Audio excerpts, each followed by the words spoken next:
Selamat siang teman-teman semua, semoga masih dalam keadaan sehat selalu.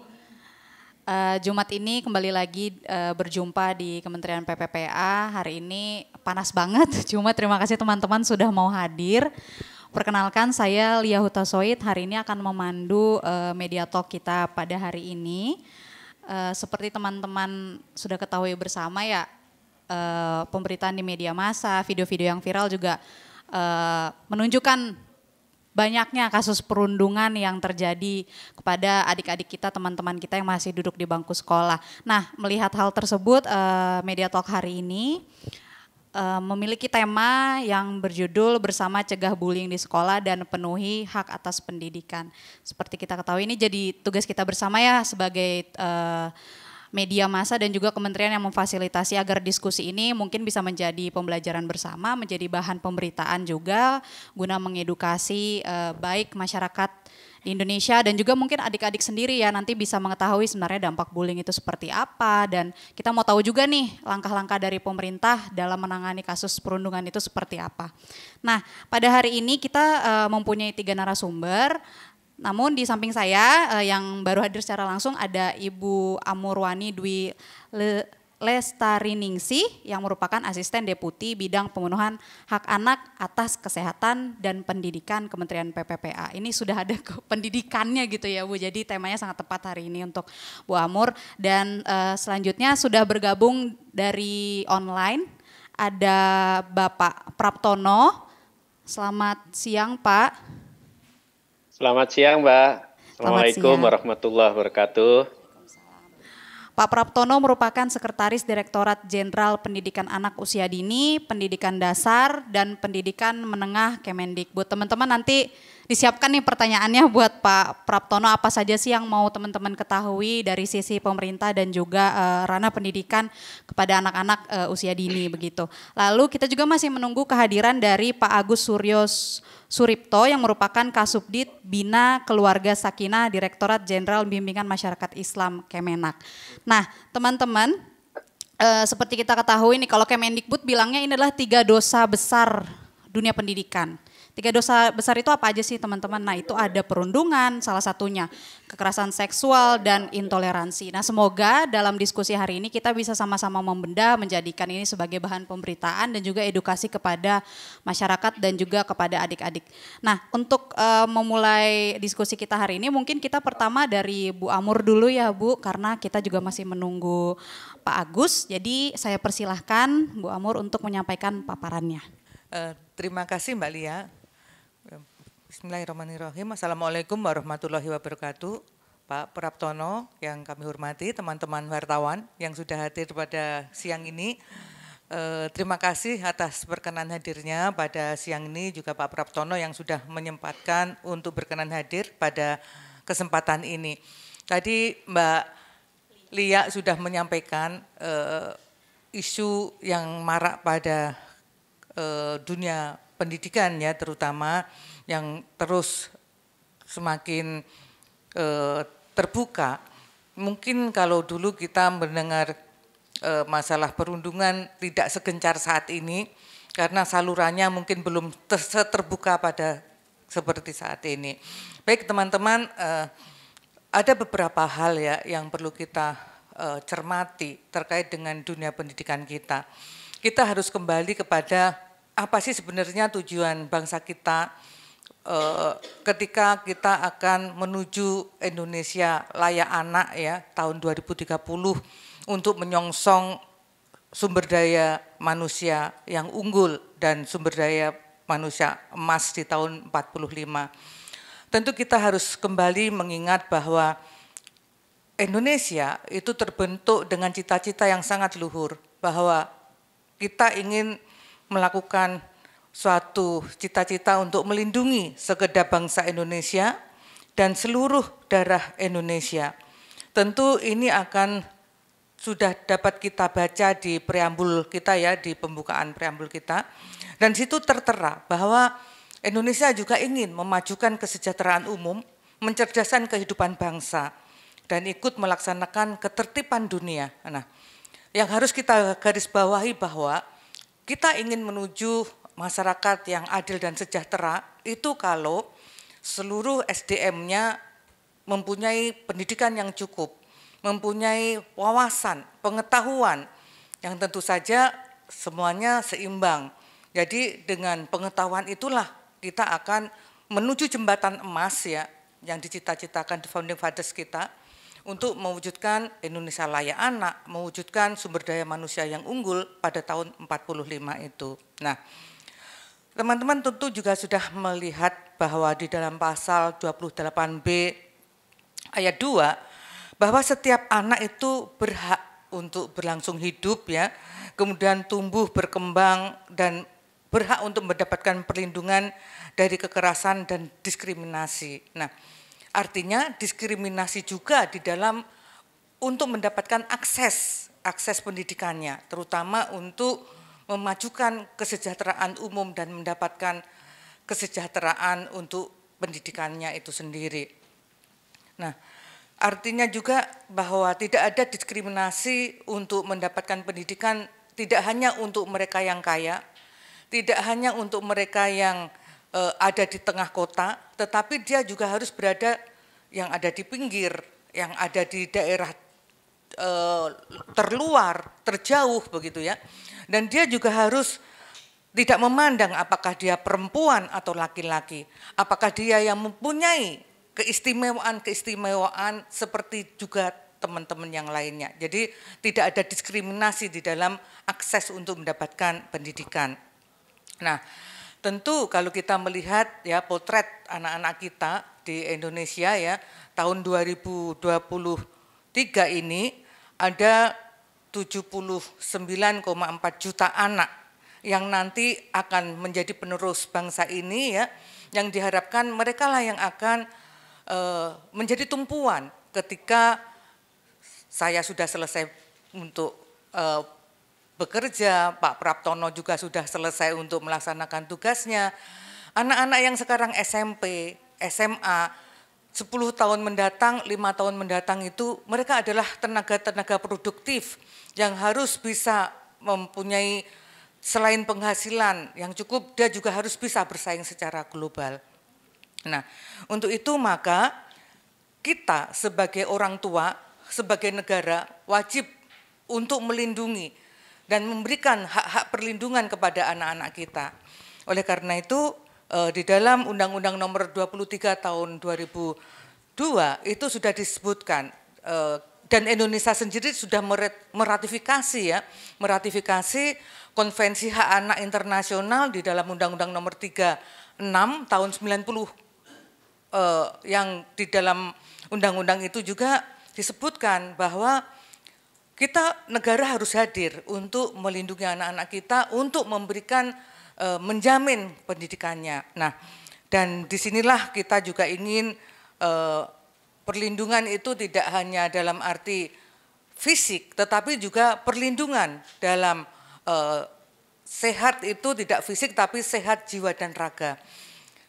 Sehat fisik, kalau jiwanya tidak sehat, maka yang terjadi adalah teman-teman juga bisa melihat beberapa kasus ya, beberapa waktu yang lalu tidak hanya anak SD, SMP, tapi juga anak-anak mahasiswa sudah banyak kecenderungan untuk melakukan bunuh diri. Nah, ini yang kita tidak harapkan. Kemudian kita juga ingin melihat apa sih tujuan perlindungan anak itu. Tentu kita ingin menjamin terpenuhinya hak-hak anak ya, agar dapat tadi hidup, tumbuh, berkembang. Dan yang paling penting adalah anak juga diberikan haknya untuk berpartisipasi, menyampaikan ide dan gagasannya. Jadi anak itu bukan objek orang tua, seolah-olah bahwa anak itu milik orang tua, bukan, kita lupa bahwa anak itu hanya titipan dari Tuhan yang Maha Kuasa, Allah yang Maha Kuasa, dititipkan kepada orang-orang tua seperti kita. Oleh karena itu kita harus bisa melindungi anak ya, sebagaimana yang tercantum di dalam Konvensi Hak Anak, di dalam Undang-Undang tahun 2002 ya. Dan tentu kita juga harus bisa melihat apa sih yang diinginkan oleh anak itu. Jadi suara anak itu harus kita dengar. Suara anak yang seperti apa? tentu anak juga punya keinginan yang berbeda dengan keinginan orang tuanya. Nah, disinilah orang tua harus bisa menjembatani. Orang tua kadangkala juga harus menjadi konseling, bukan dalam arti dia coach yang mengcoach, tetapi dia seorang konselor yang bisa menerima, yang bisa mendengarkan, yang bisa dijadikan tumpuhan oleh anak-anak kita. Jadi tidak hanya anak kandung, tapi juga anak-anak kita semua. Oleh karena itu, maka disitulah diperlukan ya, bagaimana kita bisa melindungi anak-anak dari perbuatan-perbuatan kekerasan, eksploitasi, dan diskriminasi demi terwujudnya Indonesia yang berkualitas, berakhlak mulia, dan sejahtera sebagaimana yang kita harapkan ya untuk menuju Indonesia yang berdaya saing. Nah, kenapa anak perlu dilindungi? Tentu sebagai orang tua ya, kita harus bisa melihat bahwa anak itu secara fisik dia masih lemah.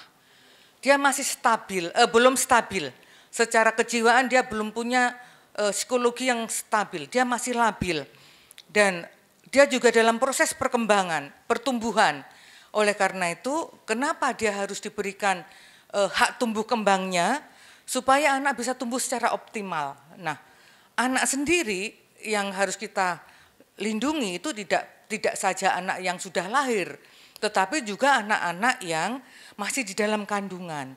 Oleh karena itu anak yang berusia 0 tahun yang ada dalam kandungan sampai kalau di definisi hak konvensi internasional itu kan sampai 18 tahun. Tetapi kalau sampai nanti kita lihat anak-anak kita biasanya sampai umur 21 tahun itu masih perlu bimbingan kita. Nah, secara hukum pun ya, secara hukum anak-anak ini masih memerlukan perwalian. Itu yang menjadi tugas kewajiban ya. Orang tua itu sudah seharusnya melindungi anak, begitu ya. Nah, ini yang harus kita dengarkan. Mengapa kita harus mendengarkan suara-suara anak itu? Nah, kemudian yang perlu kita ingat ya bahwa anak itu mempunyai waktu kan 24 jam dengan kita. 8 jam dia akan hidup bersama keluarganya. 8 jam dia hidup dengan sekolah atau di satuan-satuan pendidikan di mana dia dititipkan oleh orang tuanya. Dan 8 jam dia hidup di masyarakat. Nah, oleh karena itu maka perlu ya ekosistem ini dibangun di mana keluarga, masyarakat, satuan pendidikan, dunia usaha, dunia industri ya, dan stakeholders yang ada di dalamnya saling berkolaborasi untuk mewujudkan perlindungan anak melalui pola pengasuhan seperti yang diharapkan agar anak bisa tumbuh dan berkembang dengan baik. Nah, tentu di dalam prinsip-prinsip KHA itu yang tadi kita sudah sampaikan bahwa negara harus hadir, baik itu pemerintah daerah, pemerintah pusat ya, berkewajiban untuk mengajak masyarakat, mengajak dunia usaha, mengajak media, termasuk media elektronik, media sosial, ikut bertanggung jawab terhadap penyelenggaraan perlindungan anak. Kenapa? Banyak media sosial yang kadangkala orang tua lupa. Orang tua ini saking senengnya punya anak, dia lupa anak ini titipan seperti yang saya sampaikan tadi. Saking senengnya setiap pertumbuhan anak itu difoto, diupload di Facebooknya, diupload di IG-nya. Akhirnya anak-anak menjadi kadang-kadang terbebani. Kalau anak tidak bisa berbuat atau memenuhi sesuai harapan orang tuanya, anak menjadi stres.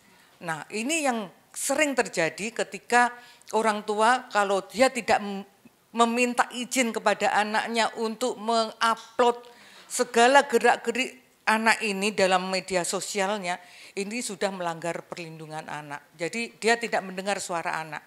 Kalau sampai anak mengalami stres, dan kalau stresnya berlebihan maka menjadi depresi. Ini yang kemudian anak karena tuntutan dari orang tuanya terlalu tinggi, dia semakin terbebani. Nah, ini enggak boleh seperti itu. Nah, tugas orang tua harus melindungi anak. Dan anak juga mempunyai kewajiban untuk menghormati ya pada orang tuanya. Nah, Teman-teman juga tentu saja perlu kita lihat bahwa isu perlindungan anak yang sangat seksi ya, kalau kita bicara saat ini sedang seksi dibicarakan di mana-mana. Itu banyak dibicarakan terkait dengan masalah kehamilan yang tidak diinginkan oleh anak-anak itu sendiri. Kemudian perundungan tadi yang kita bicarakan. Kemudian juga narkoba dan rokok ya di wilayah-wilayah, tidak hanya di satuan pendidikan tapi juga di ruang-ruang publik di wilayah-wilayah yang banyak diakses oleh anak-anak.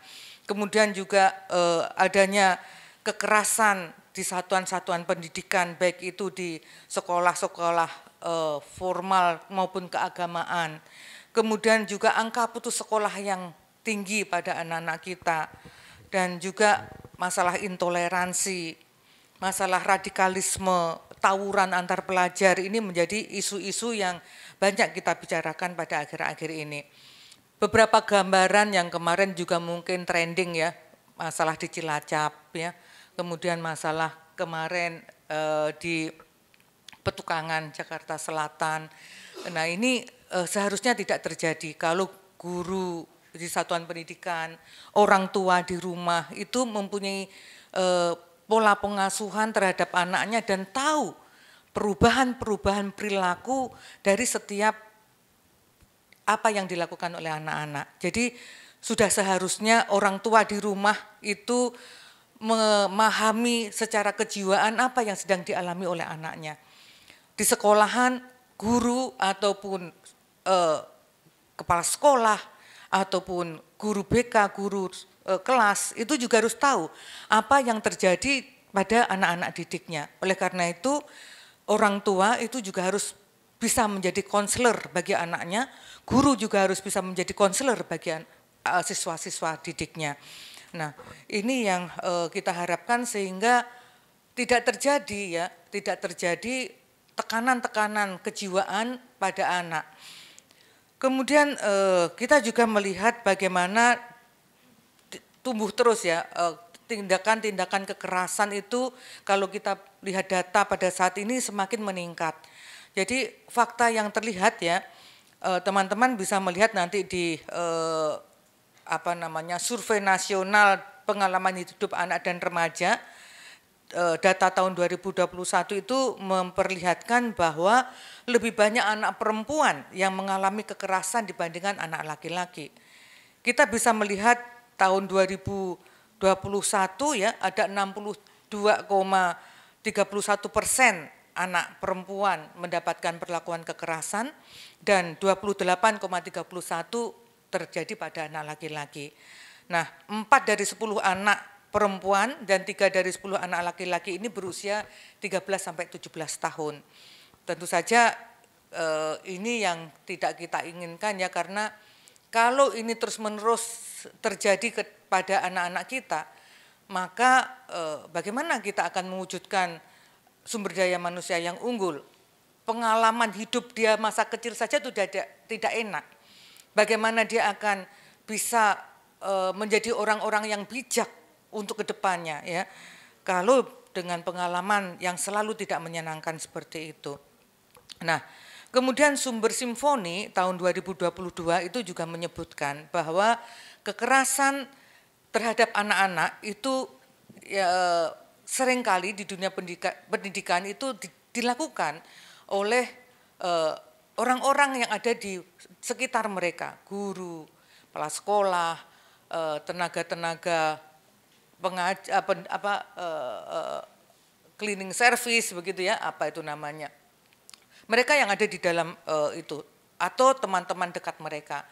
Nah, kalau kita lihat ada 34,74% itu tindakan kekerasan dilakukan oleh guru, 27,39% dilakukan oleh teman dekat mereka.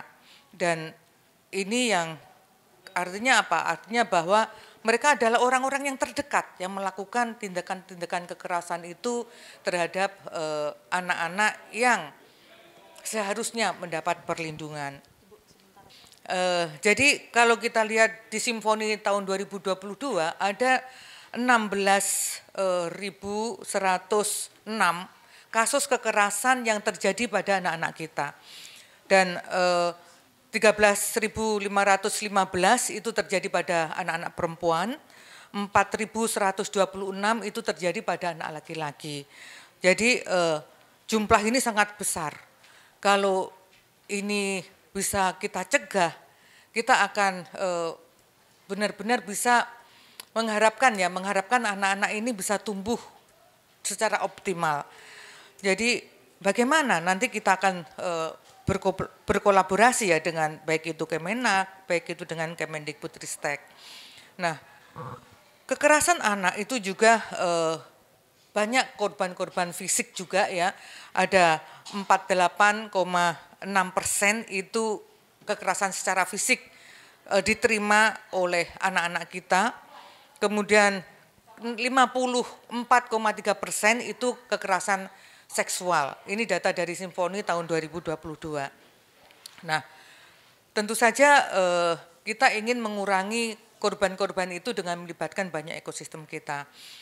Nah, bagaimana kita bisa melihat kekerasan ini dan dampaknya terhadap anak-anak? Tentu dampak yang paling merugikan anak-anak tidak hanya pada korban, tetapi juga kepada anak yang menyaksikan, saksi-saksi terhadap tindakan-tindakan kekerasan ini.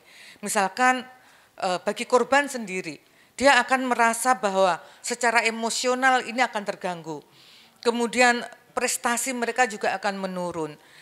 Di jangka pendek akan terjadi traumatik yang luar biasa. Dan ini traumatik ini nggak bisa disembuhkan dalam waktu 1-2 tahun, tetapi memerlukan jangka waktu yang lama. Nah, kita mengharapkan bahwa dampak bagi pelaku itu bisa kita kontrol. Oleh karena itu Kementerian Pemberdayaan Perempuan dan Perlindungan Anak pada tahun ini melakukan penanganan kepada anak-anak korban kekerasan, ya, baik itu kekerasan seksual, fisik maupun psikologi maupun verbal, itu melalui suatu program yang kita sebut dengan program penguatan terhadap anak-anak pecintas dengan peningkatan resiliensi dan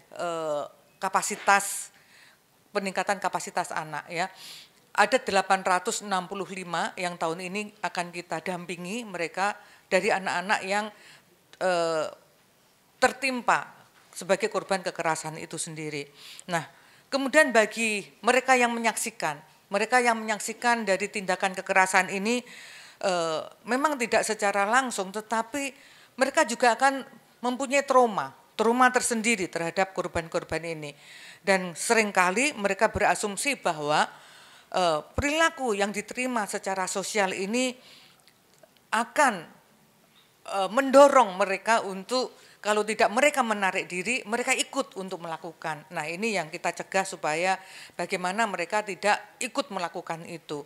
Nah, penonton juga bisa kadangkala anak-anak yang melihat itu karena dia juga tidak ingin dilibatkan, dia akan bila ditemui orang-orang dewasa, dia akan menutup diri, dia akan menarik diri tadi. Nah, ini juga akan kita kita dampingi. Jadi korban itu tidak hanya mereka yang sebagai korban kekerasan, tetapi juga mereka sebagai saksi langsung itu juga sebagai korban. Nah, tentu saja kita juga harus memahami ya apa yang harus dilakukan pada setiap anak untuk mencegah dampak-dampak dari baik itu korban langsung maupun saksi-saksi dari tindakan kekerasan ini. Nah, beberapa hal yang sudah dilakukan untuk pencegahan yang dilakukan di Kementerian Pemberdayaan Perempuan dan Perlindungan Anak, ya, banyak sekali yang sudah kita lakukan teman-teman terkait dengan perlindungan ini. Tentu saja di dalam upaya ini kita punya SAPA 129. SAPA 129 ini dapat di telepon, dapat di WA, begitu ya. Dan siapa saja bisa mengakses. Dan ketika dia mengakses, dia langsung mendapat jawaban dan respon dari petugas-petugas sapa ya yang akan melayani teman-teman atau melayani korban-korban yang akan menyampaikan keluhan ataupun apa yang menjadi keluhan mereka lah ya, keluhan mereka. Nah, kita juga mempunyai beberapa program untuk pencegahan, terutama ya pencegahan terjadinya kekerasan. Kalau di lingkungan RT RW kita punya Puspaga, pusat pembelajaran keluarga. Jadi pusat pembelajaran keluarga ini ada di setiap kelurahan ya, karena dia sampai di unit terkecil RW, RT, kelurahan, kecamatan begitu ya. Nah, dengan melalui desa ramah perempuan dan anak, dia akan ada mekanismenya untuk pelatihan-pelatihan bagaimana supaya tidak terjadi kekerasan. Bagaimana dia harus melindungi diri dari tindakan-tindakan kekerasan, pencabulan dan sebagainya. Nah, di samping itu kalau di sistem pendidikan kita punya satuan pendidikan ramah anak. Nah, satuan pendidikan ramah anak ini sudah kita kerjasamakan juga dengan Kemendikbud ya, kita kerjasamakan juga dengan sekolah-sekolah yang ada di seluruh provinsi dan kabupaten kota, karena dia bagian dari indikator Kota Layak Anak KLA. Jadi kalau sistem satuan pendidikan ramah anak ini sudah ada 65.877 sekolah yang sudah kita berikan pelatihan untuk hak konvensi anak, dan juga kita sudah memberikan standar-standar seperti apa sekolah yang ramah anak itu. Nah, di samping itu juga kita punya RIRA.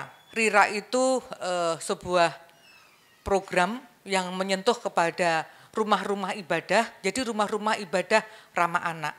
Kenapa? Karena di rumah-rumah ibadah itu juga seringkali tidak menutup kemungkinan terjadinya kekerasan-kekerasan terhadap anak. Nah, kemudian di madrasah kita juga ada madrasah ramah anak. Nah, besok hari Senin, Mbak Lia, Bu Menteri akan mengunjungi pondok pesantren di Bahrul Ulum di Jombang ya, untuk melakukan deklarasi pesantren ramah anak dengan roadshow 3 pesantren yang sudah dilakukan oleh MUI. Jadi kita sudah berkolaborasi dengan menggandeng banyak KL lembaga untuk pencegahan kekerasan terhadap anak termasuk bullying ini. Nah,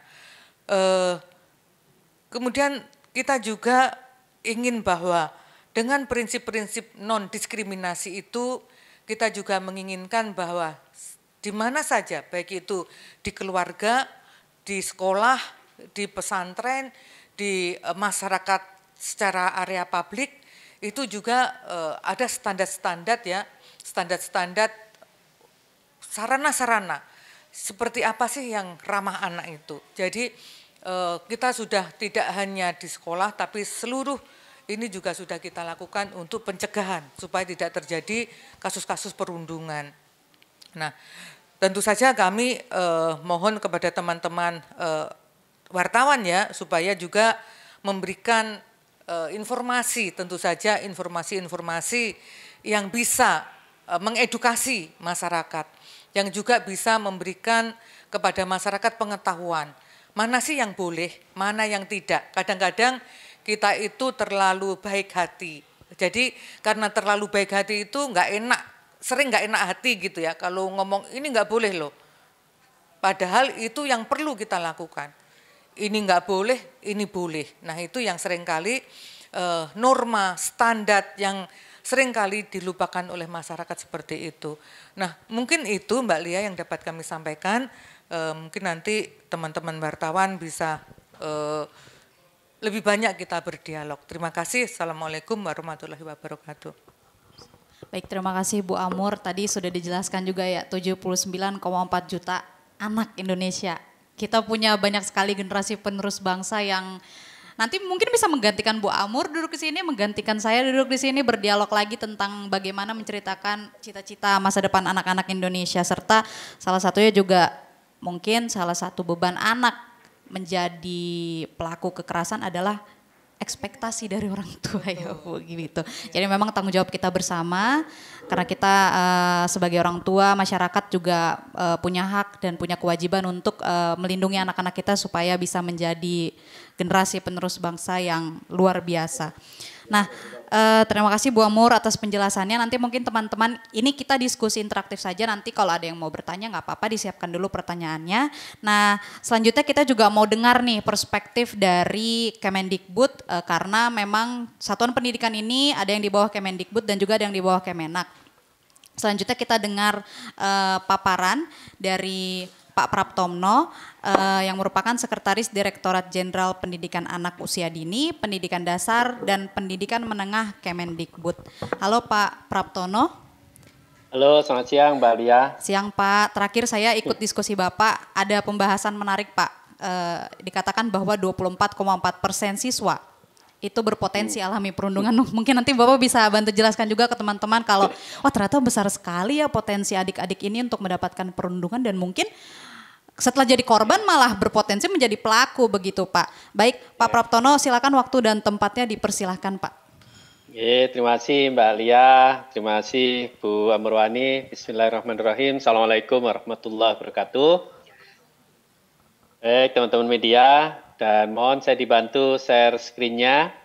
Yang saya sampaikan ini adalah melengkapi informasi yang tadi disampaikan oleh Bu Asdep terkait dengan bagaimana peran Kemendikbudristek dalam rangka untuk pencegahan dan penanganan kekerasan di lingkungan satuan pendidikan. Dan ini merupakan kebijakan Merdeka Belajar episode yang ke-25. Jadi merupakan salah satu dari 26 program prioritas yang sangat penting yang dijalankan oleh Kemdikbudristek. Saya akan langsung di slide nomor 4. Ini terkait dengan tadi yang sudah disampaikan oleh Mbak Lia, bahwa dari hasil catatan kami di Asesmen Nasional tahun 2022, ini melengkapi dari data 24,4% anak-anak kita yang mengalami perundungan, lalu 22,4% yang mereka mengalami kekerasan seksual di satuan pendidikan, maka kami juga mendapati data terkait dengan kekerasan seksual ini di angka 1 dari 3 anak didik kita. Kemudian yang mengalami hukuman fisik ini juga angkanya cukup tinggi, 26,9%. Lalu yang mengalami gangguan perundungan seperti itu datanya ya. Jadi mengkhawatirkan sekali, dan kita melihat ketika anak-anak itu mengalami gangguan emosi jiwanya dalam perkembangan, itu akan sangat sulit untuk kita memasukkan nilai-nilai pendidikan, gitu. Sehingga memang ini menjadi prioritas kita bersama untuk bisa kita tangani dengan sebaik-baiknya.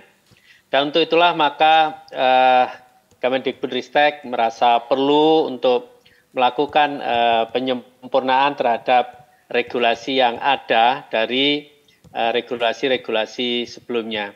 Saya langsung ke slide nomor 6, dan kita perlu bicara tentang bagaimana melakukan pencegahan, kemudian membantu satuan pendidikan yang dalam menangani kasus-kasus kekerasan, dan juga bagaimana bentuk-bentuk kekerasan itu kita semakin eksplisitkan, semakin kita jelaskan, termasuk tindakan yang bisa kita lakukan dalam sudut pandang perspektif korban. Itulah yang kemudian mendasari terbitnya Permendikbudristek nomor 46 tahun 2023, yaitu tentang PPKSP ya, pencegahan dan penanganan kekerasan di lingkungan satuan pendidikan. Nah, next slide.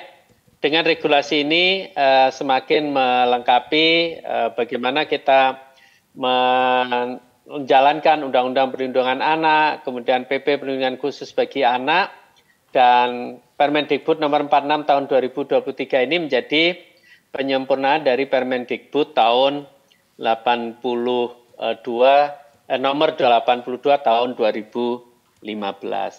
Slide berikutnya, apa saja yang mengalami perubahan dari peraturan sebelumnya? Yang pertama, sasarannya tentu kalau sebelumnya hanya untuk peserta didik, maka di peraturan yang baru ini kita melihatnya lebih komprehensif.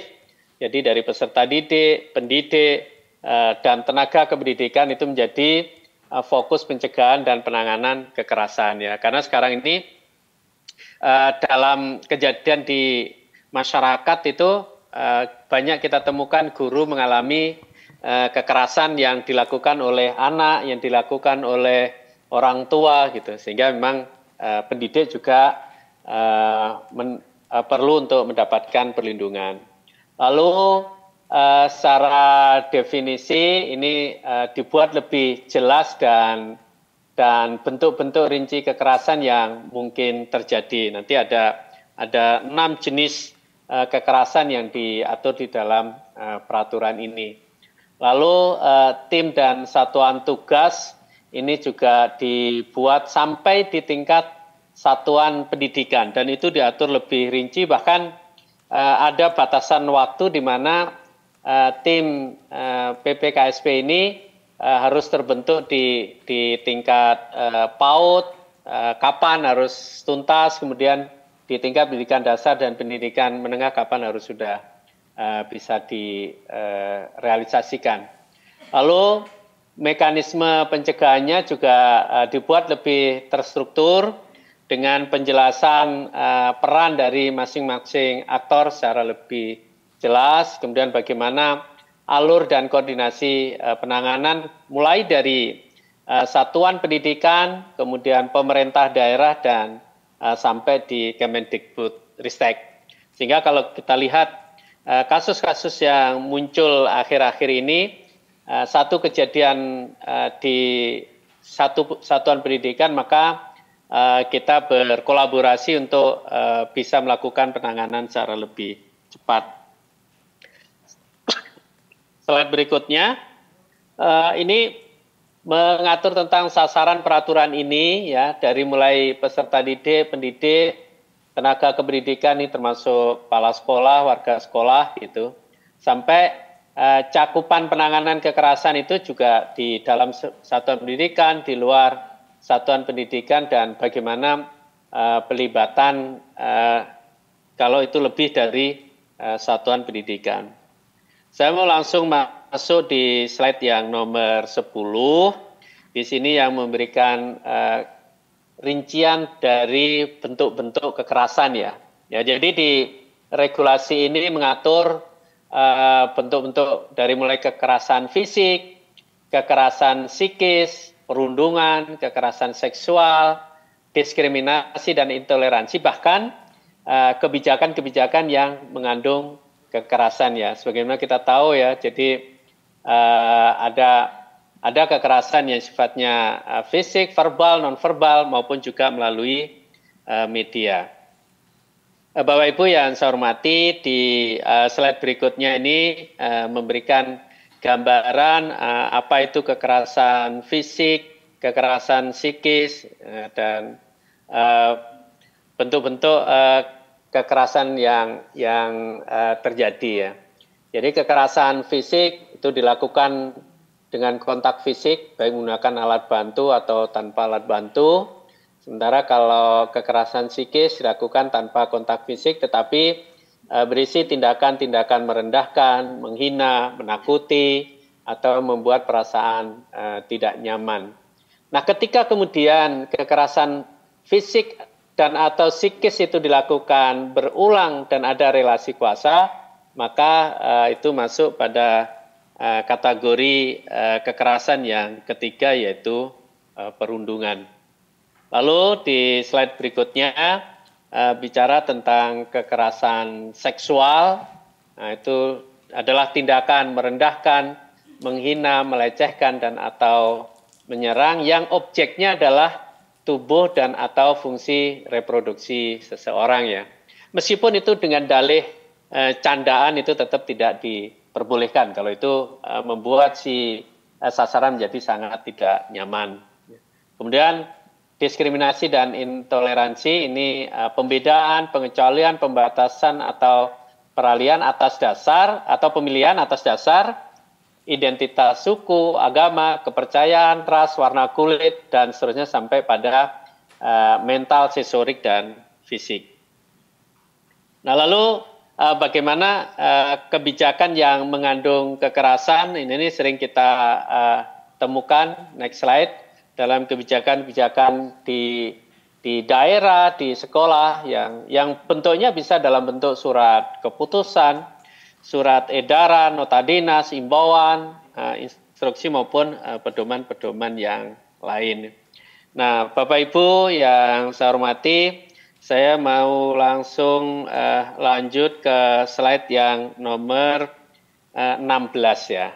Nah, ini yang menyangkut dengan tata kelola edukasi dan penyediaan sarana prasarana. Jadi di dalam regulasi ini kita sudah mengatur dengan lebih rigid dan lebih cermat apa saja yang dilakukan oleh satuan pendidikan dan apa yang dilakukan oleh pemerintah daerah.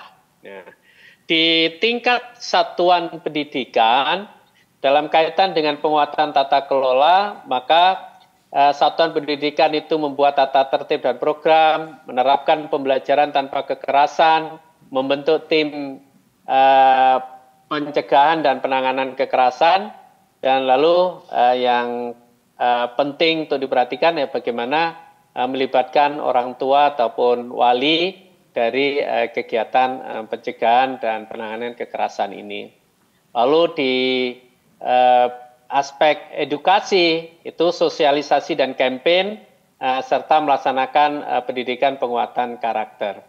Penyediaan sarana prasarana menjadi unsur yang harus diperhatikan sehingga bisa dipastikan ketersediaan sarana prasarana yang aman dan ramah disabilitas serta penyediaan kanal aduan. Dan untuk menjalankan ini Kemdikbudristek juga sudah mengatur agar penggunaan dana BOS itu bisa untuk menjalankan kegiatan-kegiatan ini.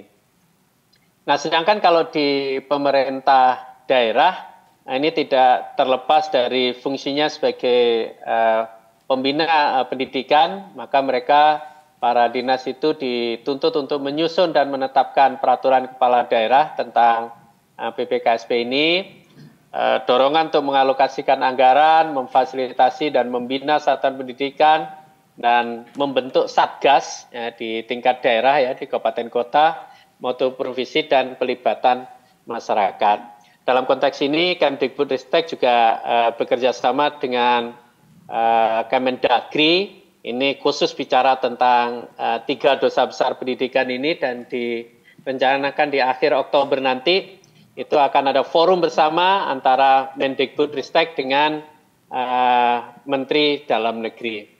Lalu di bidang edukasi, sosialisasi kebijakan dan Pemda diwajibkan untuk melatih tim pencegahan dan penanganan kekerasan dari satuan pendidikan.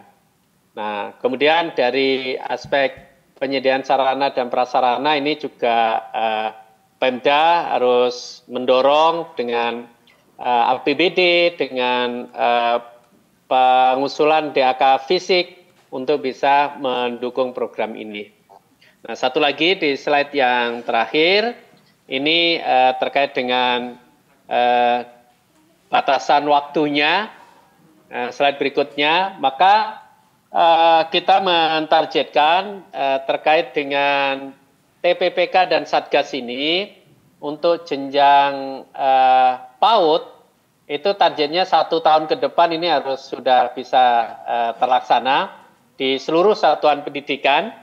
Nah, sedangkan untuk SD, SMP, SMA, SMK, dan Satgas itu 6 bulan ke depan dari sejak dikeluarkannya peraturan ini. Artinya di Februari tahun 2024 ini sudah jalan. Untuk itu saat ini kami sedang mengkonsolidasi unit pelaksana teknis di daerah kami, yaitu Balai Penjaminan Mutu Pendidikan, Balai Besar Penjaminan Mutu Pendidikan di seluruh Indonesia untuk menggawang program ini.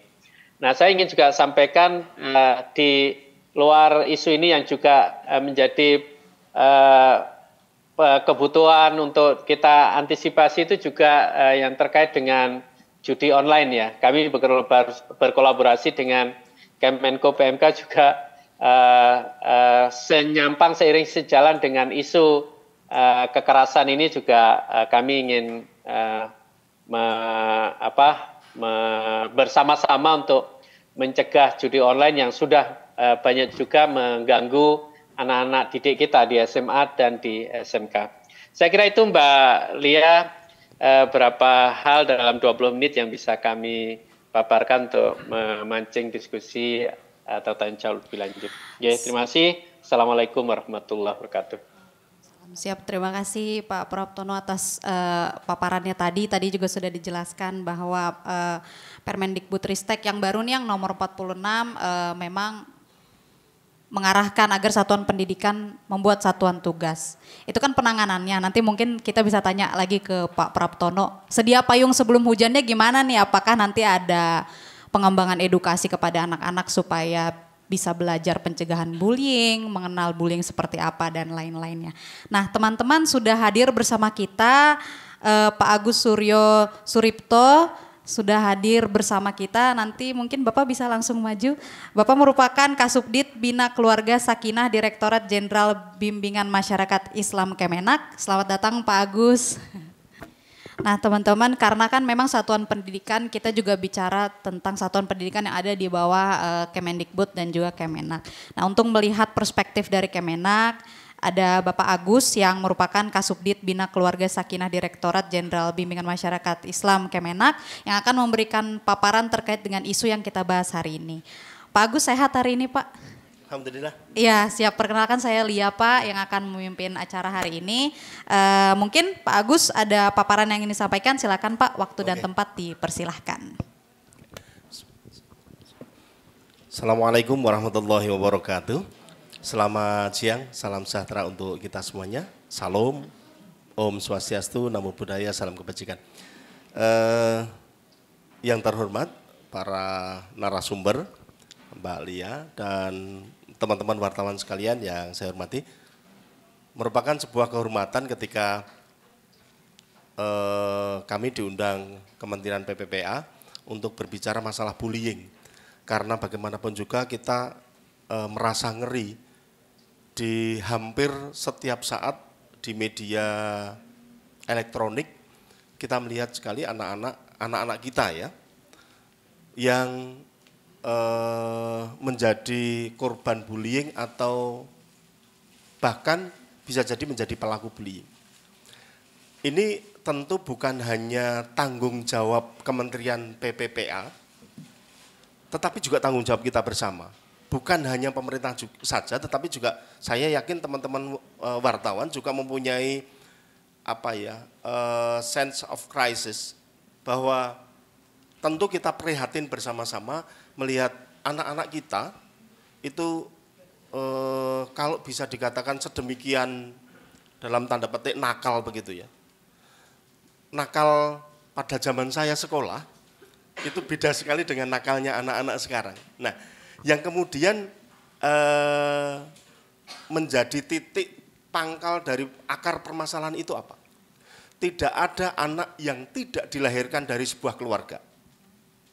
Maka perspektif yang ingin saya sampaikan kepada teman-teman sekalian, ini nanti lebih kepada perspektif keluarga di mana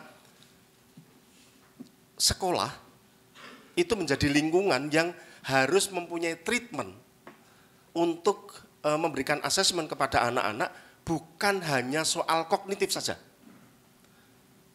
Ini yang harus menjadi perhatian kita bersama, bahwa kita lebih risau ketika anak-anak kita nilai matematika, nilai bahasa Inggris 5. Kita sangat risau atau bahkan marah. Tetapi kita tidak pernah merasa tidak pernah merasa menyesal atau berduka ketika nilai agama anak-anak kita angkanya 5. Pendidikan sekarang harus mulai switch dari hal-hal yang bersifat kognitif, hanya memikirkan saja, tetapi lebih kepada afektif, rasa, budi pekerti. Ini yang harusnya kita desain sedari awal. Saya ingin mengulang kata-kata pertama saya tadi, Bapak dan Ibu sekalian. Tidak ada anak yang tidak dilahirkan dari sebuah keluarga. Entah itu keluarga utuh atau tidak, keluarga yang tidak utuh. Maka salah satu tugas dan tanggung jawab Kementerian Agama sebagai penjaga, mohon maaf kalau boleh dikatakan sebagai sebuah idealis, penjaga moral sebuah keluarga, maka Kementerian Agama itu bertanggung jawab mutlak terhadap kualitas generasi muda sekarang ini. Lalu apa yang dilakukan oleh Kementerian Agama? Ibu bapak yang saya hormati, negara kita sedang menghadapi 4 masalah keluarga yang sangat serius sekali. Yang pertama, masalah perceraian. Perceraian di Indonesia itu 24,8%. Ngeri sekali. 1 dari 4 keluarga di Indonesia itu berakhir di pengadilan agama. Dan yang lebih memiriskan lagi, 93% itu diajukan oleh perempuan. Dari 93 perempuan yang mengajukan gugat cerai itu 73% adalah perempuan-perempuan yang mapan secara ekonomi. Penyebab dari perceraian itu ada 5. Penyebab utama perceraian itu ada 5. 1, disharmonis. Disharmonis itu kalau saya boleh mengatakan itu sebagai bahasa yang kita menghaluskan daripada pertengkaran dalam rumah tangga gitu ya, disharmonis. Yang kedua, faktor ekonomi. Yang ketiga, gangguan pihak ketiga atau pihak keempat atau pihak ketiga bersama pihak keempat dan kelima.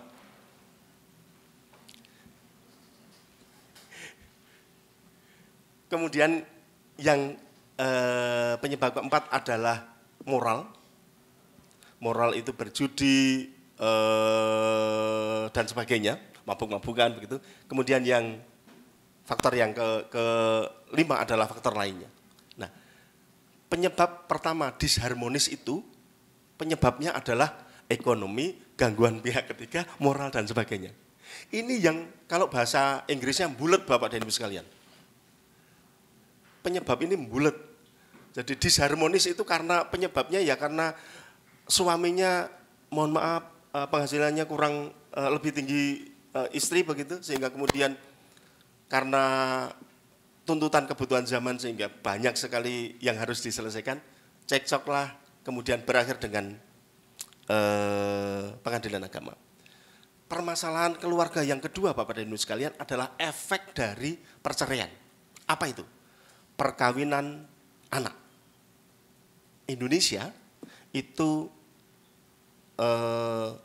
negara tertinggi kedua di Asia Tenggara perkawinan anaknya. Dan sependek pengalaman saya pernah menjadi kepala KUA selama 13 tahun, 99% disebabkan karena KTD, kehamilan yang tidak diinginkan. Kemudian masalah keluarga yang ketiga adalah efek dari perkawinan anak. Apa itu? Stunting. Yang sekarang kita sedang menghadapi masalah serius karena berdasarkan Perpres 72 2021, tahun 2024 besok kita harus ada di angka 14%. Saat ini masih ada di angka 21, sekian persen. Kemudian permasalahan yang keempat Bapak dan Ibu sekalian adalah kekerasan dalam rumah tangga. Hari-hari di media televisi kita itu selalu dihiasi beberapa masalah yang membuat hati kita sangat miris sekali. Ada suami membunuh istri, istri membunuh suami. Kemarin ada di Banten, ada ibu membunuh 2 anaknya karena merasa tidak bisa menjamin masa depannya. Ada anak membunuh orang tuanya. Semuanya ini masalah keluarga Bapak dan Ibu sekalian. Sehingga apa yang harus dilakukan oleh pemerintah, apa yang harus kita lakukan, termasuk juga mohon maaf, tentu harus ada keterlibatan dan peran serta dari teman-teman wartawan. Apa itu? Adalah bagaimana kita berupaya untuk meningkatkan kualitas keluarga kita. Kementerian Agama telah melakukan langkah konkret dengan melakukan bimbingan perkawinan bagi calon pengantin. Apa itu bimbingan perkawinan bagi calon pengantin? Kita menyingkatnya BEMWIN Jatim. Bimbingan perkawinan calon pengantin adalah bimbingan yang diberikan kepada calon pengantin yang sudah mendaftar kehendak nikah di KUA. Untuk menyiapkan keluarga yang sakinah dan generasi yang berkualitas. Dua hal ini yang menjadi harus kita bottom. Satu keluarga yang berkualitas, dua generasi yang berkualitas. Kenapa perlu adanya bimbingan perkawinan? Bapak Ibu yang saya hormati, bagi teman-teman yang sudah menikah nih, saya ingin bertanya. Kira-kira modal terbesar kita ketika kita akan menikah apa? Apa Mbak Lia? Belum menikah? Aduh. Payah. Enggak boleh. Yang boleh jawab yang sudah menikah. Oke, coba yang sudah menikah. Apa modal terbesar kita ketika kita akan menikah? Ayo. Apa? Duit. Modal capital ya. Capital. Kita merasa bahwa saya sudah bisa menghidupi diri saya dan calon istri saya. Oke, duit. Yang kedua? Cinta. Oke. Oke. Lainnya apa? Mental. Mental. Maksudnya mental apa? Kesiapan. Oke.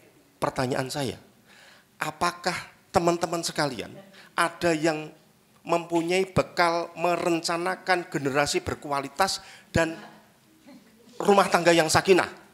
Tidak ada. Enggak ada. Modalnya paling besar apa? Nekat. Ya enggak? Gaji enggak seberapa, tetapi kita nekat. Apa? Cinta. Coba kalau keluarga-keluarga muda ketika bertengkar dengan suami atau istrinya, lalu kalau bahasa Jawanya purik begitu ya, pulangkan aku ke rumah orang tuaku, makan tuh cinta. Enggak ada Mas. Generasi muda atau bahkan kita lah yang sudah merit itu mempunyai modal pengetahuan bagaimana kita menyiapkan keluarga yang berkualitas dan anak-anak yang berkualitas. Enggak ada. Itulah pentingnya kemudian Kementerian Agama melakukan langkah konkret untuk memberikan yang namanya bimbingan perkawinan. Dan itu dilakukan pada ujung layanan Kementerian Agama, di mana itu? Di KUA. Kementerian Agama mempunyai 5.963 KUA se-Indonesia Raya. Tetapi fasilitator kita yang memberikan bimbingan perkawinan kepada calon pengantin baru sekitar 4.600 kira-kira tahun depan lah kita baru semuanya bisa terpenuhi. Lalu apa sih yang diberikan kepada calon pengantin? Satu, merencanakan keluarga sakinah. Apa itu keluarga sakinah? Keluarga yang di dalamnya orang akan merasa tenteram. Apa sih yang diperlukan sebuah keluarga? Kalau bukan ketentraman atau kenyamanan. Hubungan laki-laki dan perempuan yang belum menikah, katakanlah kalau bahasa sekarang pacaran begitu, apa yang dicari? Nyaman kan? Mau jalan sama dia itu karena nyaman, ya kan? Coba, kalau tidak ada kenyamanan, enggak mungkin mau jalan. Maka itu yang diberikan oleh kementerian, diberikan asesmen kepada calon pengantin. Yang kedua Bapak dan Ibu sekalian, adalah mengelola dinamika keluarga atau mengelola pertengkaran, bahasa yang paling mudah begitu. Oke, yang sudah menikah, teman-teman yang sudah menikah, pernahkah mempunyai keterampilan bagaimana mengelola pertengkaran dengan suami atau istri? Halo?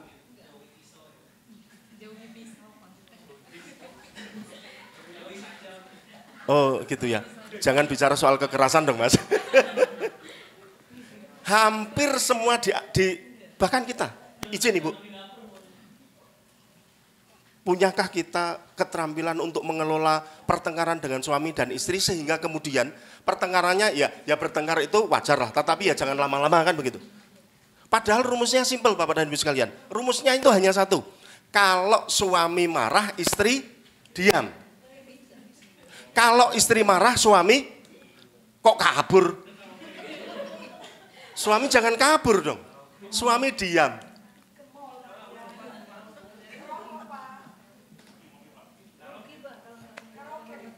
Lah iya.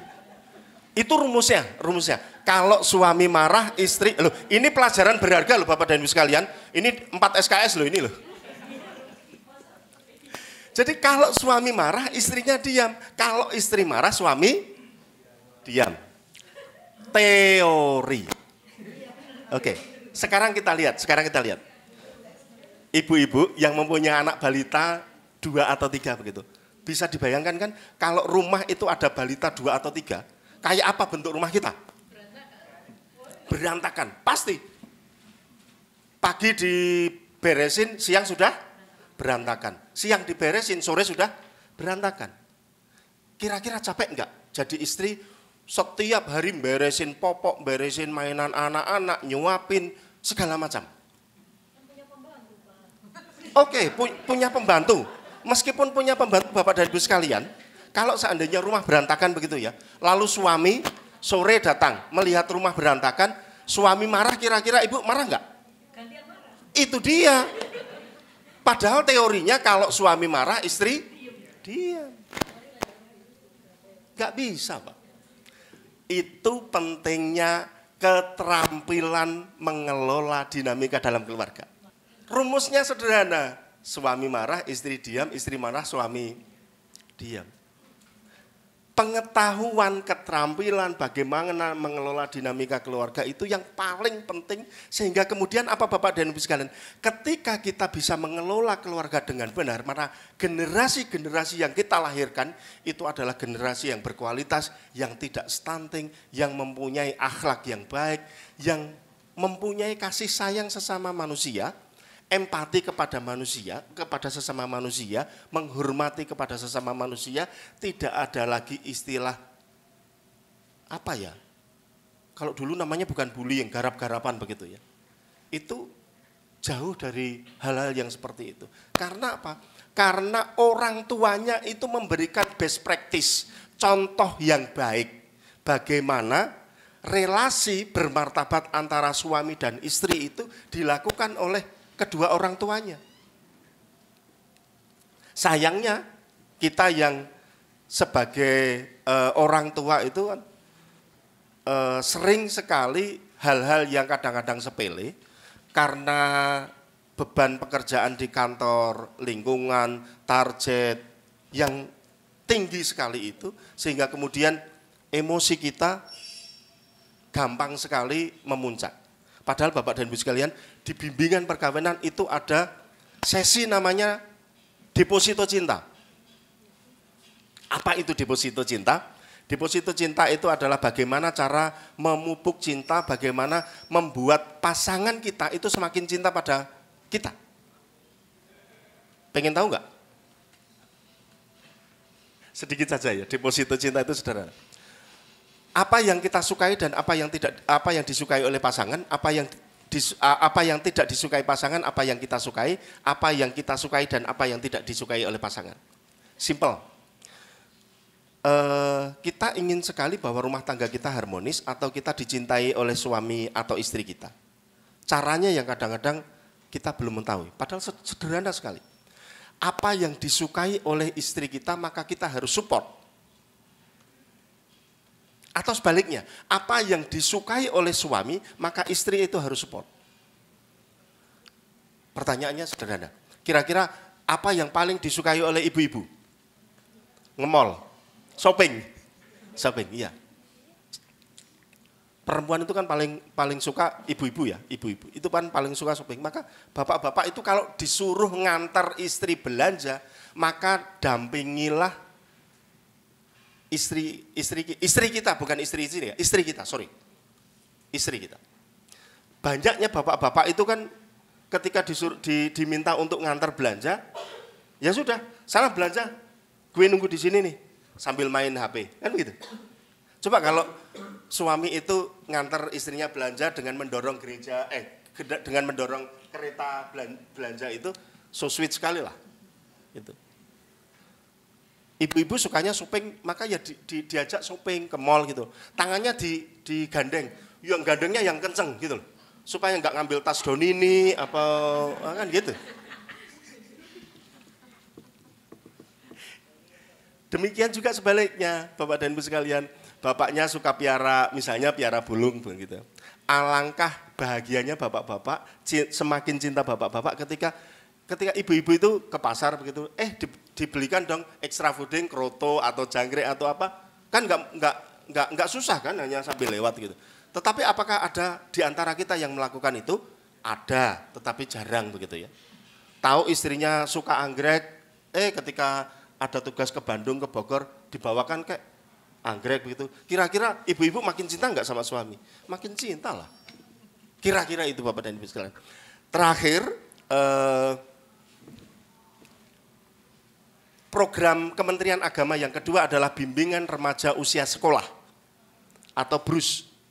Itu yang diberikan kepada anak-anak usia sekolah. Jadi fasilitator yang ada di KUA itu memberikan bimbingan kepada remaja-remaja di sekolah.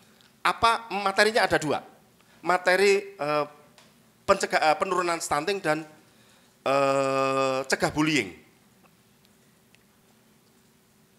Ini yang menjadi perspektif Kementerian Agama bahwa kalau anak-anak itu didampingi, diberikan sebuah ruang untuk memilih, sebuah ruang untuk berkreasi dengan pendampingan oleh guru, orang tua, wali, atau teman sebaya, saya yakin bahwa relasi di antara teman-temannya itu relasi yang saling menghargai, saling menghormati. Maka Bapak dan Ibu sekalian, harapan kita kerjasama di semua anak bangsa, termasuk juga teman-teman wartawan tentu memberikan edukasi kepada anak-anak kita, kepada keluarga-keluarga kita, agar apa? Agar generasi muda yang bonus demografi kita besok itu menjadi betul-betul remaja yang berkualitas. Harapan kita dengan edukasi, dengan bimbingan, dengan asesmen yang diberikan oleh semua pihak ini, generasi anak-anak kita ke depan menjadi anak-anak yang berkualitas.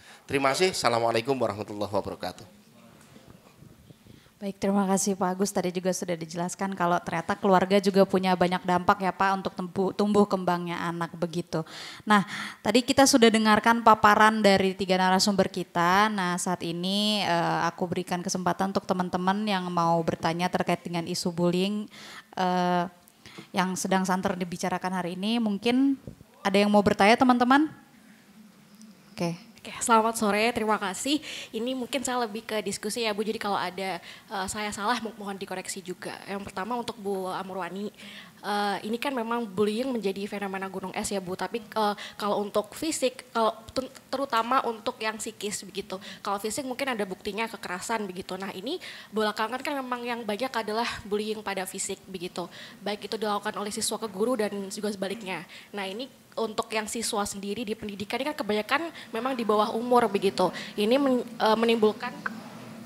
menimbulkan diskursus di masyarakat juga bahwa karena anak ini adalah di bawah umur maka pidananya juga tentu saja tidak semaksimal orang dewasa, dan juga dalam Undang-Undang Perlindungan Anak kalau tidak salah kan juga memang sudah diatur berapa maksimalnya. Nah ini apakah ada diskusi begitu dari Kemen PPA kemudian bersama Kemendikbud, Kemenak ataupun juga aparat penegak hukum ini untuk jalan tengahnya sebenarnya dalam tanda kutip imbalan bagi pelaku bullying karena dia juga anak, maka juga pasti akan ada pendampingan ya Pak karena dia juga anak begitu. Ini sepertinya seperti apa sih untuk kedepannya di Indonesia untuk mencari keadilan itu sendiri begitu. Nah untuk yang kedua, bagaimana juga langkah konkret pemerintah untuk agar si anak pelaku khususnya tidak menjadi dalam tanda kutip residivis ketika dia sudah mendapatkan hukuman misalnya. Ini seperti apa konkretnya? Karena kan memang banyak juga pelaku bullying ini yang melakukan berkali-kali dan tidak jera begitu. Nah ini mungkin apakah ada solusi yang tengah dibahas pemerintah begitu? Itu untuk Bu Amurwani. Yang untuk Pak Praptono, mungkin ini soal yang Permendikbudristek terbaru ya Pak. Kak Lia, ini Pak Praptono masih connect kan ya?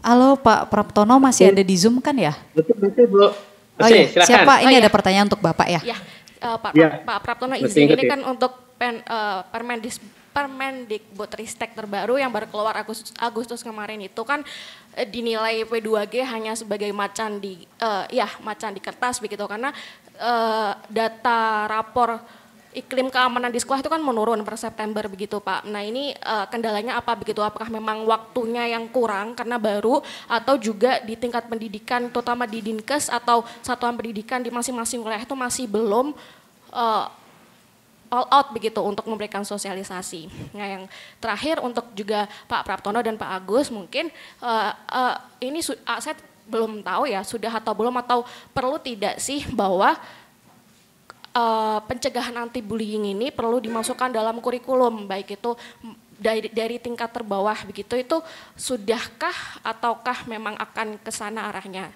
Siap, mungkin kita interaktif aja, ada pertanyaan langsung bisa dijawab. Mungkin pertama dari Bu Amur dulu, tadi soal kasus perundungan fisik kan meningkat.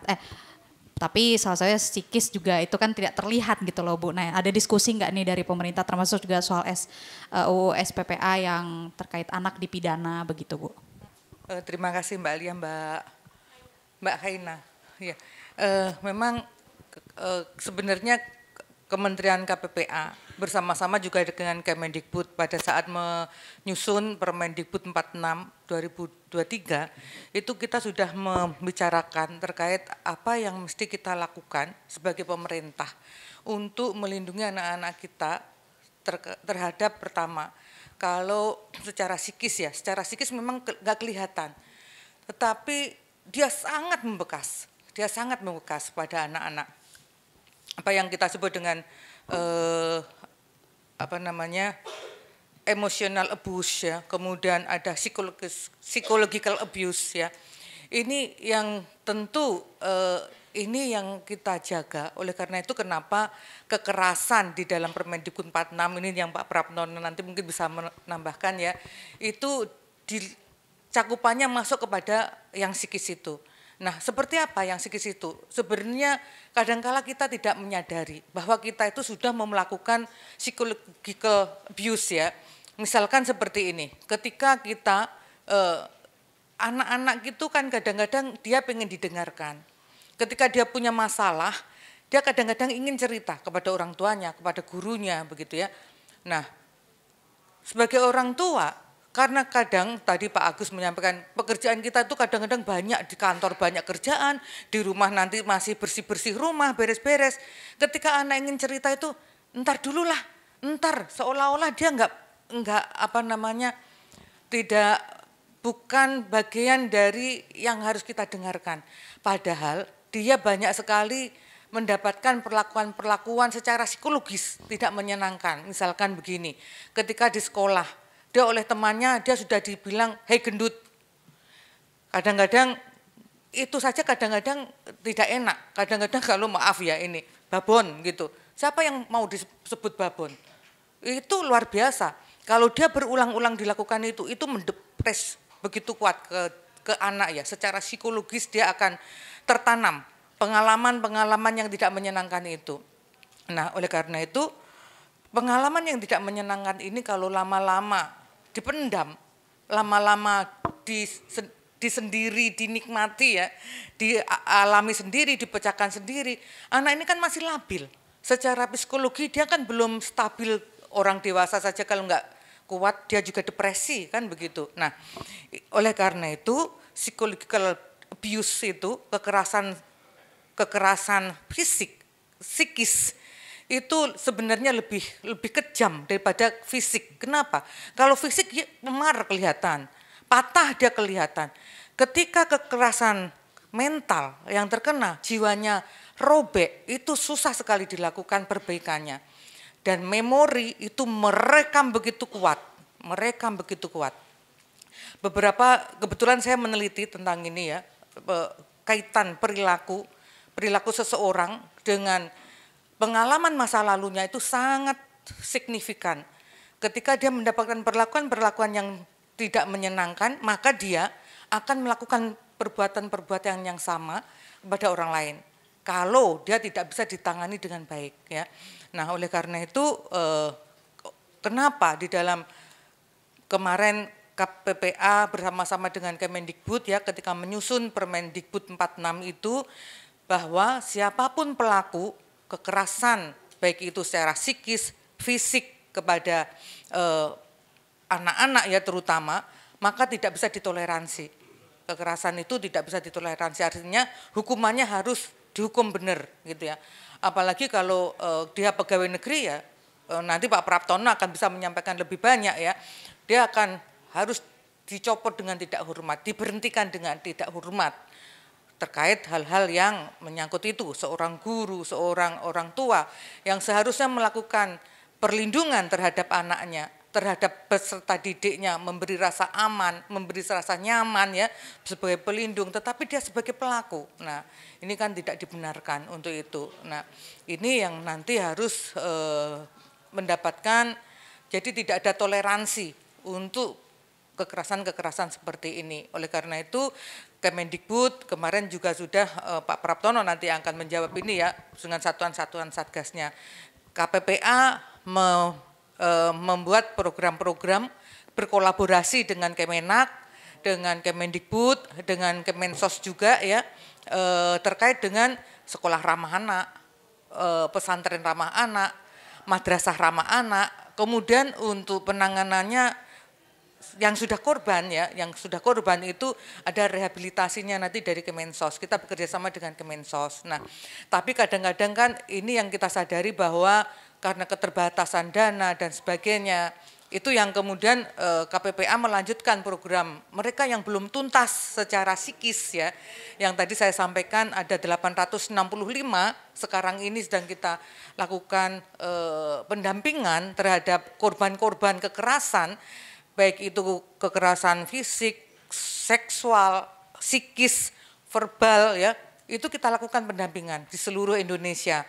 Namun 865 itu baru kita ambil yang provinsi tertinggi dulu, karena dana kita tidak terlalu banyak. Jadi kita ambil 865 itu untuk memberikan penguatan, bagaimana daya lentur mereka untuk menghadapi itu, supaya mereka tidak, kalau dia nantinya pengalaman ini kan harus di treatment ya. Ketika dia emosionalnya yang tidak bisa dikontrol itu keluar, bagaimana dia harus bisa mengontrol supaya tidak terjadi ledakan-ledakan emosi yang merugikan orang lain. Nah, itu yang sedang kita lakukan di dalam pendampingan. Kemudian kita lakukan peningkatan kapasitas. Nanti ini kita channelingnya, nanti Pak Praptono mohon nanti dibantu dari peningkatan kapasitas itu, kita akan mencari channeling. Salah satu nanti ya tentu Kemendikbudristek sebagai lembaga pendidikan formal dengan kebijakan-kebijakannya dan dengan seluruh satuan kebijakan yang ada di Kemendikbud, itu akan kita minta untuk meneruskan program ini sebagai pendamping-pendamping untuk penguatan kapasitas. Bisa itu melalui kesenian, budaya, ataupun kapasitas yang lain. Misalkan melalui apa kalau yang lain? Kalau dia suka dengan teknik ya kita salurkan untuk kegiatan-kegiatan teknik mesin, teknik motor dan sebagainya. Jadi akan ada channeling supaya mereka bisa menyalurkan kalau ledakan emosinya itu terjadi. Nah, beberapa yang sudah kita lakukan channeling itu ketika yang paling awal, karena ada dari usia 7 tahun sampai 18 tahun yang kita lakukan itu, yang sekarang ini dilakukan adalah dengan writing. Jadi menulis apa yang mereka rasakan, itu ditulis semua apa saja yang dilakukan, ditulis supaya nanti emosinya reda. Nah, tulisan-tulisan itu nanti yang akan kami publish Mbak, ketika hari anak sedunia itu nanti kita akan publish itu ya, nanti kita akan undang teman-teman lah di Ancol sana ya untuk melihat hasil itu, hasil channeling yang sudah kita lakukan dan pendampingan kita terhadap korban-korban itu. Nah, tentu sebagai pemerintah ya kita harus hadir di tengah-tengah tengah-tengah masyarakat yang memberikan solusi-solusi apa yang harus kita lakukan. Nah, terus kemudian tadi yang kedua tadi apa Mbak? Residivis ya. Tentu kita memberi pembinaan ya, pembinaan. Kita tidak boleh menghukum secara hukum bagi anak-anak ya disamakan dengan hukum-hukum kriminal. Dia harus dibina. Dibina dalam arti tadi didampingi untuk, dan ini Pak Praptono juga ya mohon hak anak untuk pendidikan meskipun dia melakukan perbuatan yang melebihi batas ya, melebihi batas kenakalan remaja, tetap dia harus mendapatkan haknya untuk pendidikan. Kalau dia dikeluarkan dari sekolah, sekarang aja dia sudah seperti itu, terus dia jadi apa nantinya? Kalau dia tidak mendapatkan akses untuk pendidikan, padahal untuk merubah perilaku, untuk merubah peradaban itu adalah pendidikan. Jadi ya dia harus tetap mendapatkan haknya untuk sekolah. Kalaupun ada hukuman yang positif. Hukuman yang positif itu apa? Hukuman yang tidak memberikan dia pengalaman yang tidak mengenakkan. Jadi jangan jadi seperti abandonment ya. Jadi rasanya aduh pengalaman saya kok selalu tidak enak, kok selalu tidak menyenangkan. Kalau dia sudah begitu, pasti dia nanti akan menjadi kelas penjahat kaliber kakap. Jadi kita tidak ingin anak-anak kita menjadi kelas penjahat kakap ya. Oleh karena itu akses pendidikan tetap harus diberikan. Nah, ini nanti wilayah Kemendikbud yang harus memberikan pembinaan ya kepada anak-anak yang disebut perlu pembinaan ini ya. Kami sudah melakukan banyak Mbak, bekerja sama dengan Kemendikbudristek, dengan dinas-dinas pendidikan ya. Mereka tetap harus dibina, tetap harus diberikan haknya untuk mendapatkan pendidikan itu sendiri ya. Baik itu kalau dia tidak, jadi anak ini kan istimewa ya, dia tidak punya hal-hal yang sama. Kalau dia memang nggak suka dengan matematika, kenapa dengan olahraga? Kenapa dengan seni? Banyak orang, kadang-kala orang salah mendefinisikan, mengkonsepsikan. Orang yang suka seni itu kadang-kala dikira nggak pinter. Padahal orang seni itu dia harus jago matematika. Karena apa? Dia harus membuat skala-skala. Satu skala untuk berapa? Satu skala untuk berapa? Kalau nggak gitu dia nggak akan jadi seniman hebat kayak Avandi, kayak kemarin siapa yang baru meninggal, Pak Timbul, itu luar biasa. Perhitungannya luar biasa. Jadi beri kesempatan mereka untuk tetap mendapatkan haknya pendidikan. Jadi bukan dihukum seperti seorang residivis, bukan dihukum secara kriminalis, tetapi dibina sebagai seorang anak yang perlu mendapatkan haknya sebagai hak anak dalam pendidikan, hak untuk mendapatkan perlindungan. Nah, disitulah pemerintah harus hadir ya. Terima kasih mungkin itu. Oke, tadi ada pertanyaan lanjutan juga, terima kasih Bu Amur, kepada Pak Praptono juga Pak Agus. Kalau untuk Pak Praptono terkait dengan Permendikbudristek yang kemarin itu yang terbaru, katanya disebut cuma jadi macan di kertas Pak, mungkin bisa dijelaskan terkait kekuatannya, serta tadi ada pertanyaan juga, ini juga untuk Pak Agus, perlu nggak sih pencegahan bullying itu masuk ke kurikulum gitu loh Pak, perlu nggak adik-adik kita ini dapat materi pembelajaran langsung di buku juga gitu terkait dengan bullying, kekerasan seksual, dan juga intoleransi ya, 3 dosa besar di dunia pendidikan begitu. Mungkin boleh dari Pak Praptono dulu, nanti lanjut ke Pak Agus begitu ya. Silakan Pak. Baik, terima kasih Mbak Lia. Mungkin saya minta akses untuk share screen ya. Dan host mungkin bisa saya kasih akses untuk share screen. Jadi baik, terima kasih.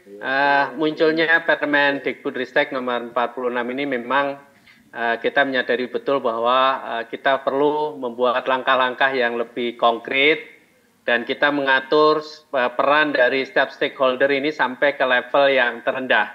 Yang tadi saya sampaikan di Kemendikbudristek membuat regulasinya, NSPK-nya, kemudian di dinas harus melakukan apa sampai di tingkat satuan pendidikan.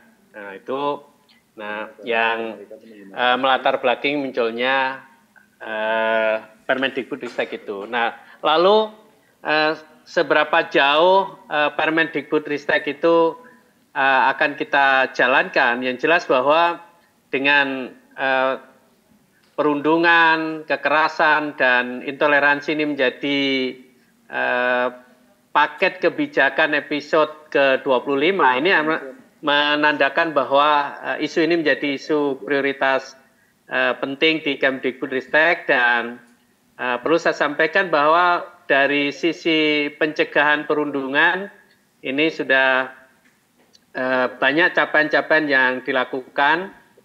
Mohon izin untuk cek, ini share screen-nya udah nampak di situ ya? Terlihat Pak, terlihat. Lihat, baik. Nah, ini saya full screen.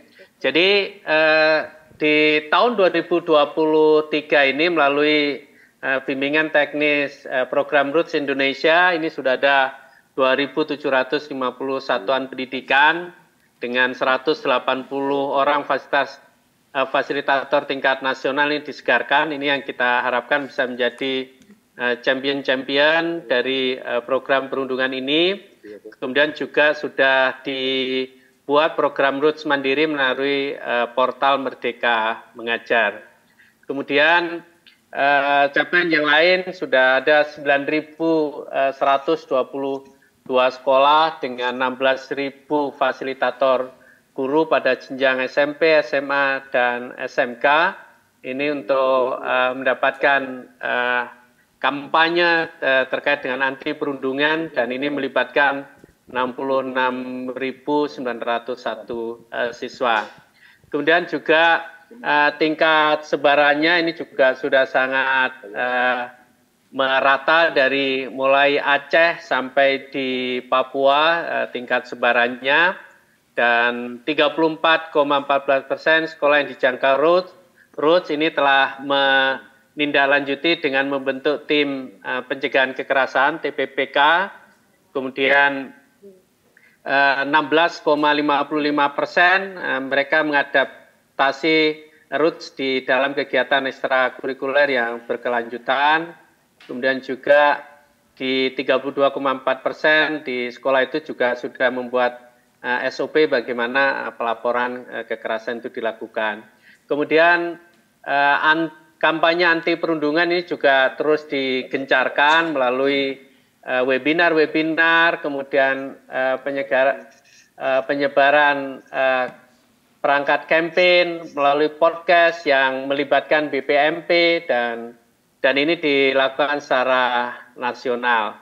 Bahkan di dalam jangkauan sosmednya ini juga sebagaimana di slide itu, laman Merdeka dari perundungan sudah diakses lebih dari 407.000 pengguna.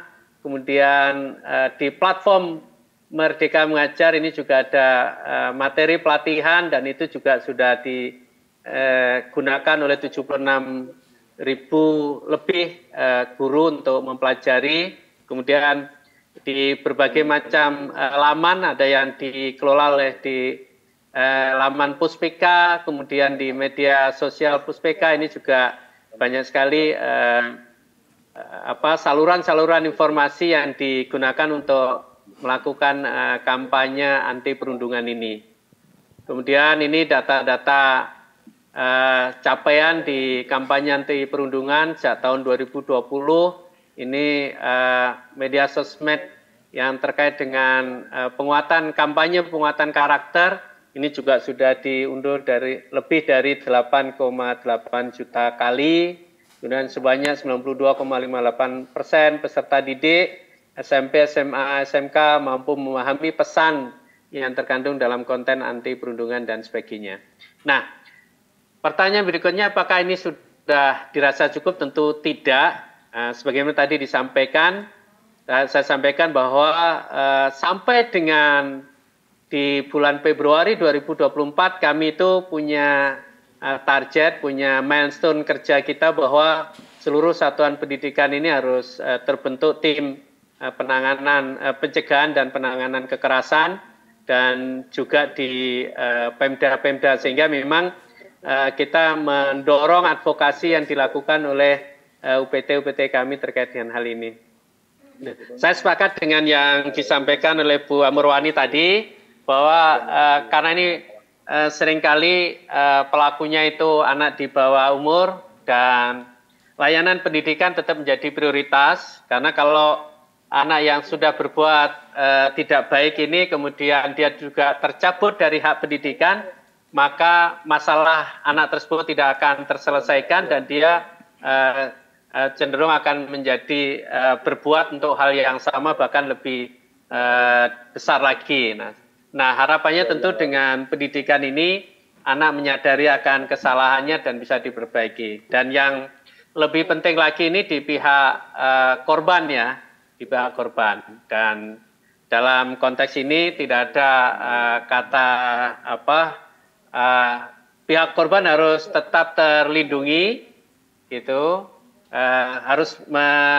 Jangan sudah korban dari perundungan, korban dari kekerasan, tapi malah karena tindakan yang tidak benar justru menjadi korban berikutnya, gitu. Sudah jatuh tertimpa tangga hanya karena cara penanganan yang tidak benar, gitu. Nah, ini yang menjadi concern di Kemdikbudristek untuk membekali para guru yang menjadi anggota dari tim TPPK ini untuk terus mendapatkan pelatihan, gitu.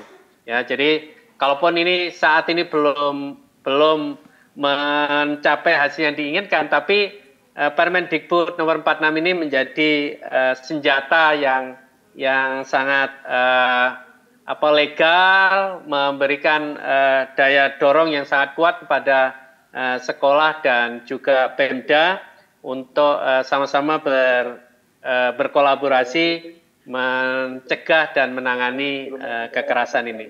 Demikian Mbak Lia yang dapat kami tambahkan. Terima kasih.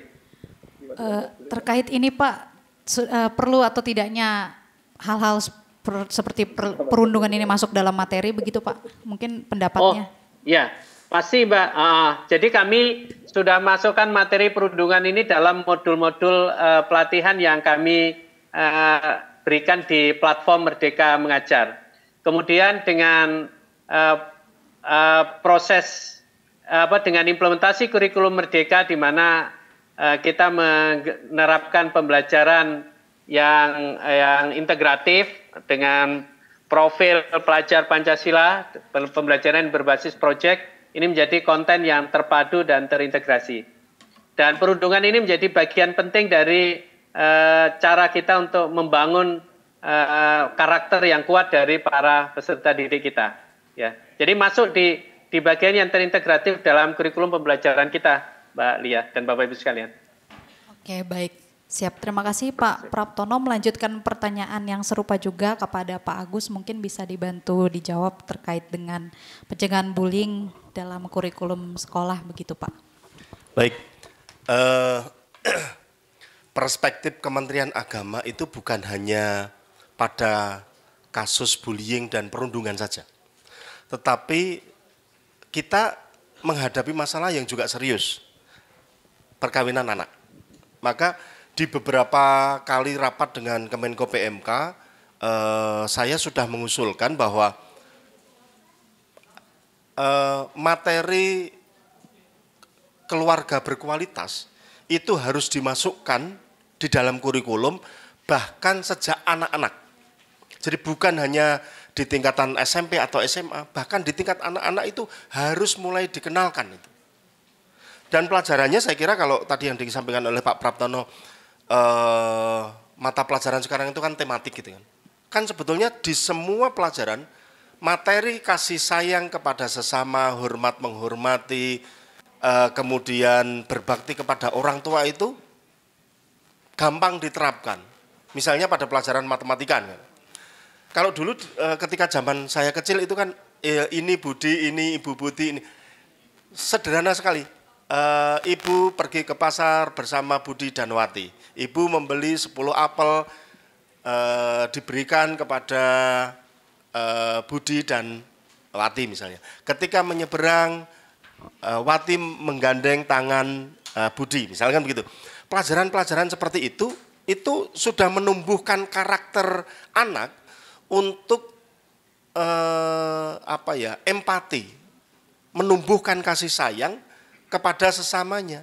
Coba kalau kemudian pelajaran matematika itu kemudian dikemas, membagikan apel kepada temannya, beli apel 10 dibagi kepada temannya 5, masih berapakah apel yang dibawa, misalnya begitu itu. Karakter-karakter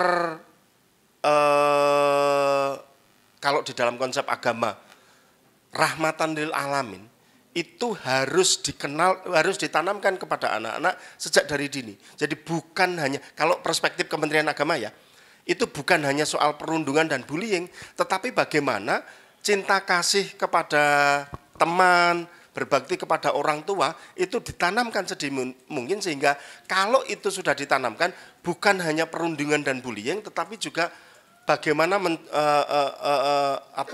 mencapai cita-cita yang tinggi, bagaimana cegah kawin anak, bagaimana memberikan empati kepada teman, seperti itu. Jadi izin Pak Praptono, jika boleh didorongkan pelajaran-pelajaran peningkatan kualitas keluarga itu dapat dimasukkan di dalam kurikulum sejak mulai dari anak-anak.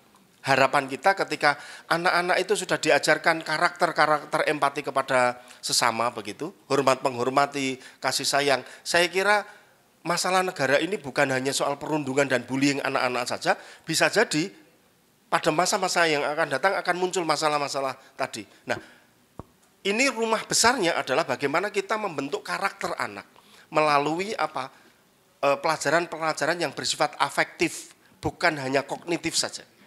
Jadi budi pekerti, akhlak itu ditanamkan anak-anak sedini mungkin, sehingga kemudian masalah-masalah yang terkait dengan masalah sosial yang ada di dunia anak-anak itu dapat teratasi. Termasuk diantaranya adalah bagaimana mencegah perkawinan anak, hamil di luar nikah, anak-anak baru kelas 2, kelas 1 SMP, 1 SMA itu sudah mengalami kehamilan, dan itu termasuk diantaranya adalah bullying. Mohon maaf, diperkosa temannya rame-rame begitu, kemudian anaknya hamil. Nah, ini pelajaran-pelajaran yang harus ditanamkan sedini mungkin.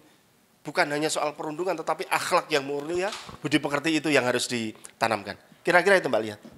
Siap, terima kasih Pak. Berarti karakter ini juga bersinggungan untuk bagaimana nanti anak bisa tumbuh kembang, berfungsi juga nantinya secara sosial begitu ya Pak. Siap.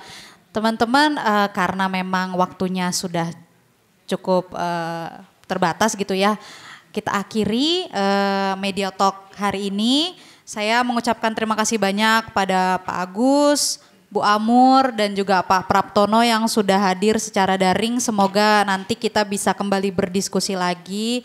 Bukan hanya berbicara soal bullying anak, mungkin nanti kita bisa bicara tentang cita-cita anak-anak kita seperti apa. Jadi jangan bicara yang sedih-sedihnya aja gitu untuk ke depan. Saya Lia Utasoid pamit undur diri. Semoga teman-teman sehat selalu. Selamat sore.